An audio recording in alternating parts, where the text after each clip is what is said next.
Hey guys, it's your girl Meosha Bean. I'm back with another reaction video for you guys, bringing you nothing but George Carlin reactions today. Today we're reacting to pro-life, abortion, and the sanctity of life. So we're gonna check it out. You guys wanted me to watch this, and here we are. I'm giving you the reaction right now. Let's check it out.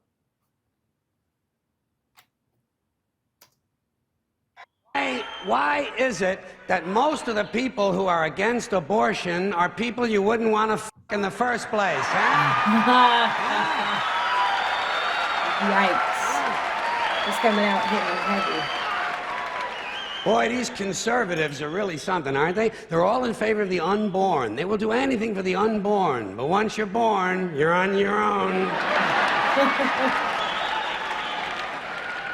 Pro-life conservatives are obsessed with the fetus from conception to 9 months. After that, they don't want to know about you. They don't want to hear from you. No, nothing. No neonatal care, no daycare, no Head Start, no school lunch, no food stamps, no welfare, no nothing. If you're pre-born, you're fine. If you're preschool, you're fine.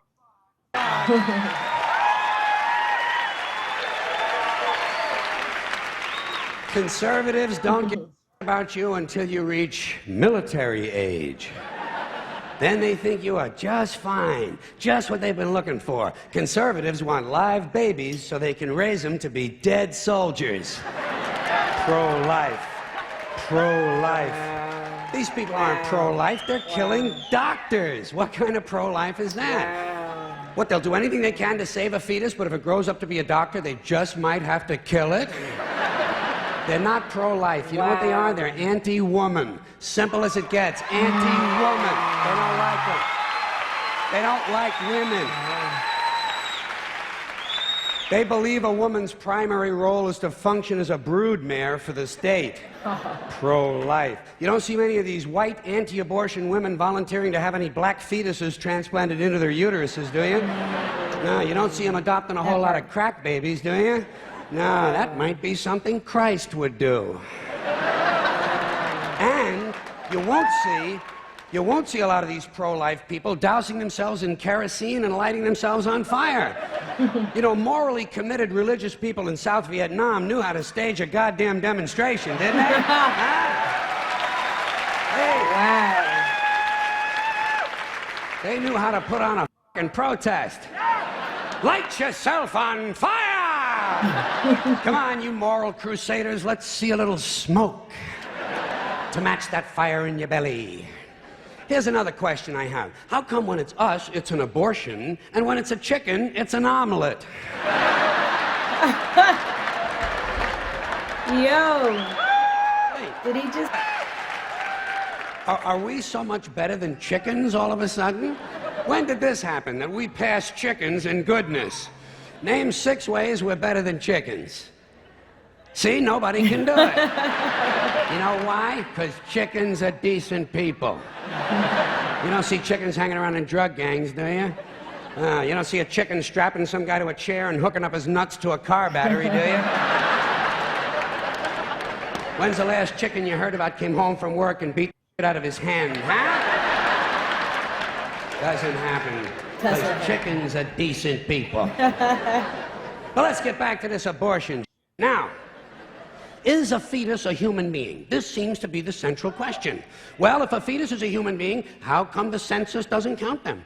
If a fetus is a human being, how come when there's a miscarriage, they don't have a funeral? If a fetus is a human being, how come people say we have 2 children and 1 on the way, instead of saying we have 3 children? People say life begins at conception. I say it just keeps rolling along. Rolling along. I say, you know something? Listen, you can go back further than that. What about the carbon atoms? Huh? Human life could not exist without carbon. So is it just possible that maybe we shouldn't be burning all this coal? Just looking for a little consistency here in these anti-abortion arguments. See, the really hardcore people will tell you life begins at fertilization. Fertilization when the sperm fertilizes the egg, which is usually a few moments after the man says, gee, honey, I was going to pull out, but the phone rang and it startled me.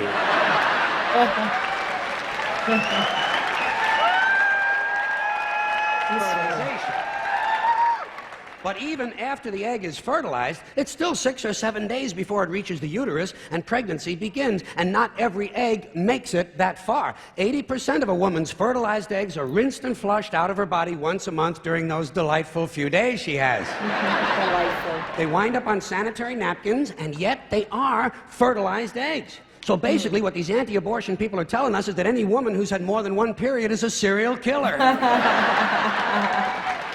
Consistency. Consistency. Hey, Hilarious. if they really want to get serious, what about all the sperm that are wasted when the state executes a condemned man and one of these pro-life guys who's watching comes in his pants, huh? Here's a guy standing over there with his jockey shorts full of little Vinnies and Debbies, and nobody's saying a word to the guy. Not every ejaculation deserves a name. Now, speaking of consistency, Catholics, which I was until I reached the age of reason.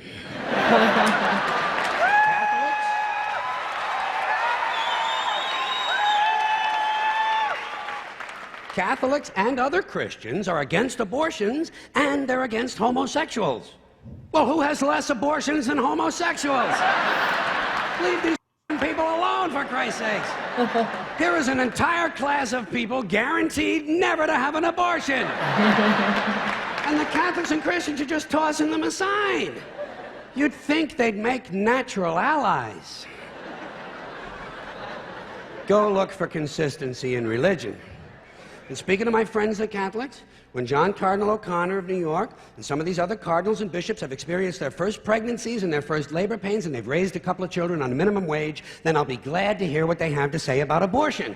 I'm sure it'll be interesting. Enlightening, too. But, in the meantime, what they ought to be doing is telling these priests who took a vow of chastity to keep their hands off the altar boys. You know?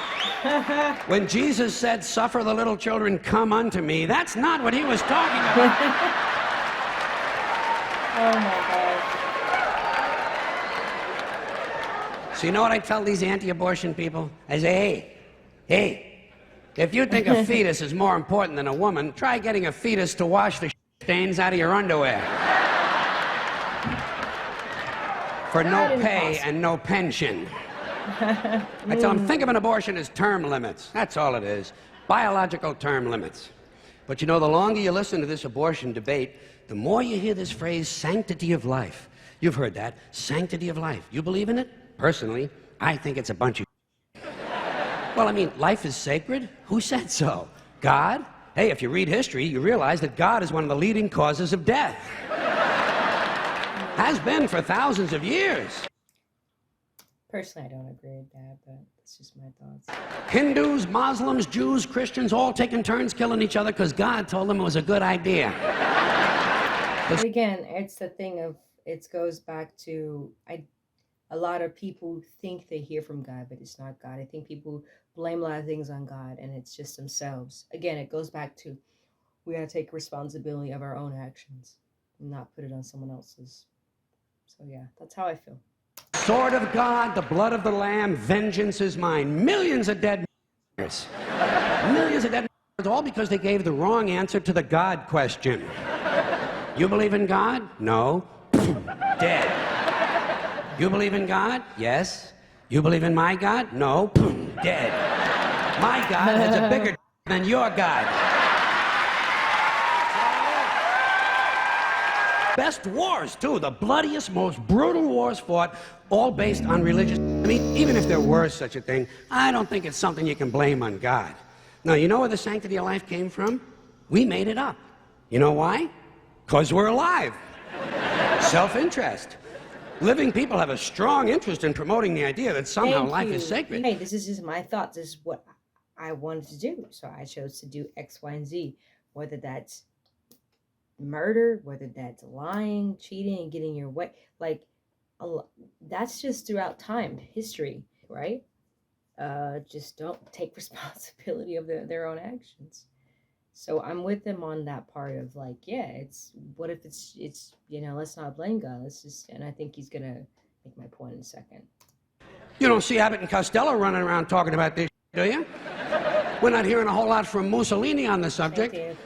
What's the latest from JFK? Not a thing, because JFK, Mussolini, and Abbott and Costello are dead. They're dead. And dead people give less than shit about the sanctity of life. Only living people care about it, so the whole thing grows out of a completely biased point of view. It's a self-serving, man-made story. It's one of these things we tell ourselves so we'll feel noble. Life is sacred. Makes you feel noble. But let me ask you this. If everything that ever lived is dead, and everything alive is going to die, where does the sacred part come in? I'm having trouble with that. Because, I mean, even with the stuff we preach about the sanctity of life, we don't practice it. We don't practice it. Look at what we kill. Mosquitoes and flies, because they're pests. Lions and tigers, because it's fun. Chickens and pigs, because we're hungry. Pheasants and quails, because it's fun. Bears. And we're hungry. And people, we kill people, because they're pests. And it's fun.